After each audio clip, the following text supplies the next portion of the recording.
without much ado, what a load of compost, and this is early spring.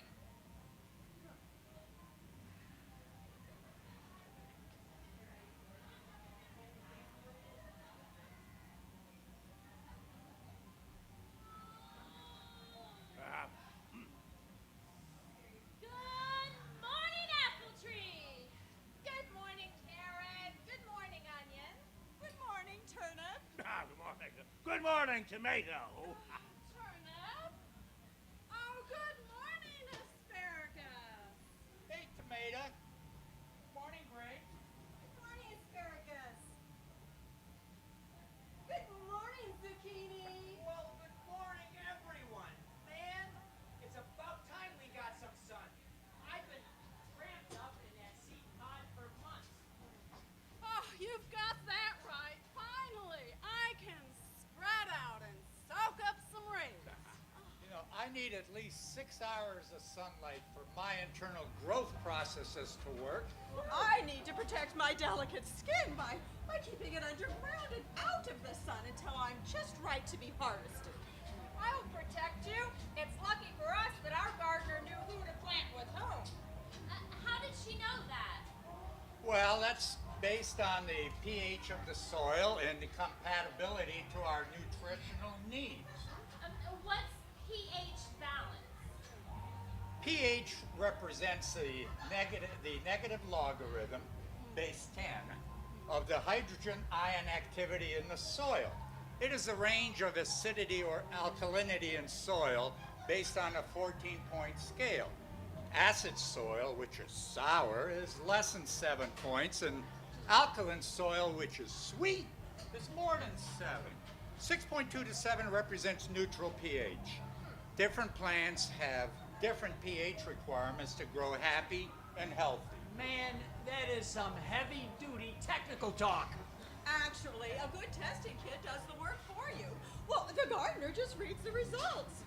It's a good thing our soil was tested to make sure that our pH balance was just right for us delicate vegetables. Well, there are different kinds of soil in different areas. What are they? Well, there's heavy clay, light sandy soil, silt, peat, loam, wet soil, alkaline soil, and stony soil. Even if you can't have your soil tested, you can ask other gardeners in your area what grows well in their gardens. Yes, that's a better idea than sneaking into someone else's garden to see what's growing there. Oh, For sure. That's called trespassing, and it's illegal. Well, you know, in some neighborhoods, people get together and plant community gardens. They all take part in the planting, and they all keep the area watered and free from weeds. And of course, eventually, they share in the tasty rewards. Well, I don't mind sharing space. Just keep me away from beans and peas. Keep me away from potatoes. Oh. Well, you can plant me next to onion and asparagus. I grow well next to corn and I grow well with just about everybody. Yeah. I need some room spread out underground. Well, you know, we are one of the most popular gardens around. But what makes you say that? Oh, because we're organic. Oh, we're friends with the environment and people. How do you know that? Oh, because our gardener used mild pesticides, natural mulch, and compost to raise us. Well, I will grow robust and flavorful. Think of me as a potato with panache. Potatoes are part of the deadly nightshade family. I knew there was something suspicious about potatoes. They're always putting us in stews together.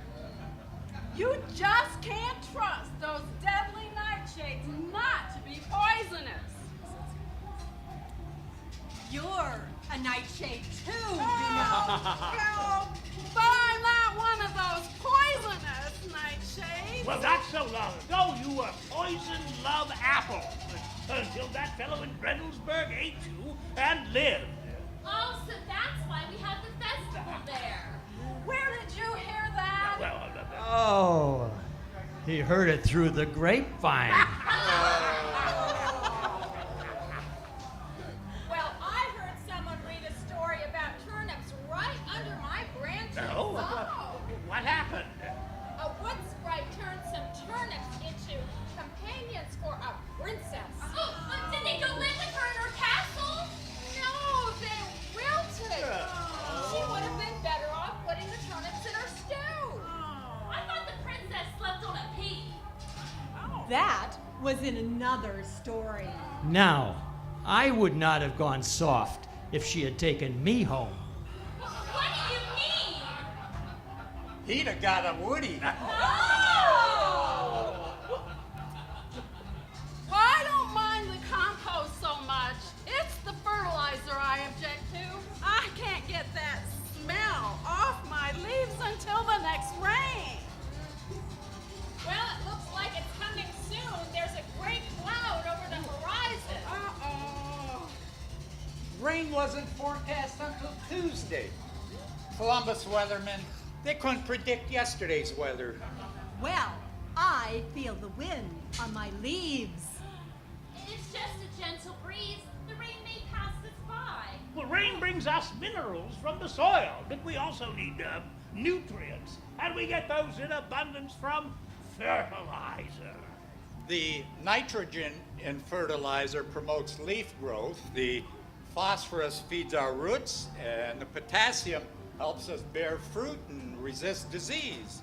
Silica and sulfur also help us resist disease, and calcium builds strong cell walls.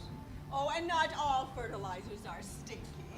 Oh, besides animal waste, our fertilizer comes from seaweed meal, fish and bone meal, and wood ash.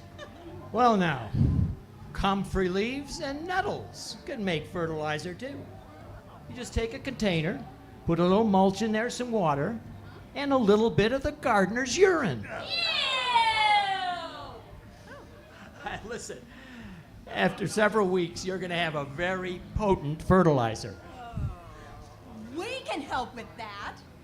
After our fruit is fermented, the gardener can drink our juice and make lots of fertilizer. Oh, that really sounds stinky. It is, but it works. Well, let's hope the gardener goes inside before adding that last ingredient. Oh, yes. Oh, speaking of water, I think it's beginning to sprinkle. Oh, that feels refreshing on my vines. Oh, my delicate peel. I hope I don't get bruised. Oh, stand under my leaves. I'll protect you. Oh, well, you know, besides compost or the rain, gardeners can add some green manure. That will kind of add some nutrients to our soil. What's that? I thought that stuff was brown. Me too. Green manure is made from the parts of plants that normally get thrown out, like stems and leaves. They can be tilled back into the soil from crops like alfalfa and buckwheat and beans and peas and clover and even chicory. Well, so tell me, what's in compost then? Compost is a mixture of natural ingredients that keep the soil warm and fertilized during the winter, so in the spring plants spring up rejuvenated. And compost keeps us glowing and healthy. Oh, well, it's like a spa treatment for veggies. You know, another way of suppressing weeds in the first place is by using mulch. Mulch can be purchased or made from things like cocoa shells, wood chips, grass and hedge clippings, tea and coffee grounds, even weeds. Yes, but make sure the weeds are dead before adding them to the pile, or they will spring up and take over the garden when the compost is added. Help me. Well, you know, some farmers enjoy container gardening. Wait a minute, now is that like planting in a milk carton? Well, it can be. People with limited space can plant small containers and keep them on their porch or balcony or patio. In the winter, plants like herbs can be brought inside in the winter and enjoyed all winter long. Most container gardens are clay pots with a drainage hole, and big pots can be put on wheels for easy movement. And small plants can be covered with netting to keep insects away. I can't say I've had problems with insects or bacteria. We've all been pretty lucky. Many fruits and vegetables have become disease resistant over time.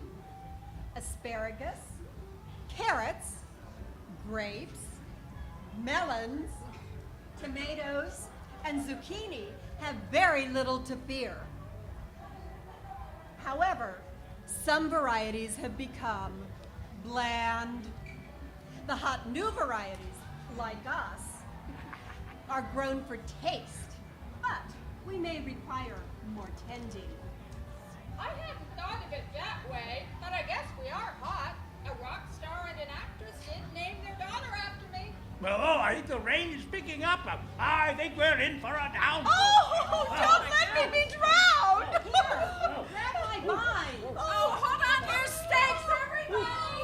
I'm sinking! I don't think I'm gonna make it through the snow! Hold on to my greens! Toss me your vine, zucchini!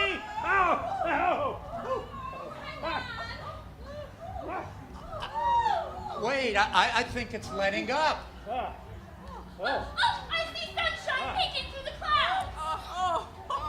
Now I'm glad to see the sun is shining. But that storm was frightful. Oh, and I'm happy to be sharing space with all of you. Aw, you're so sweet! Well, I am a Vidalia. Does being an organic vegetable really make a difference? You bet. We're hardy. We taste more flavorful and fresher than other vegetables. Hey, that means we'll get picked first. You're right. Not one of us will ever wilt on the vine.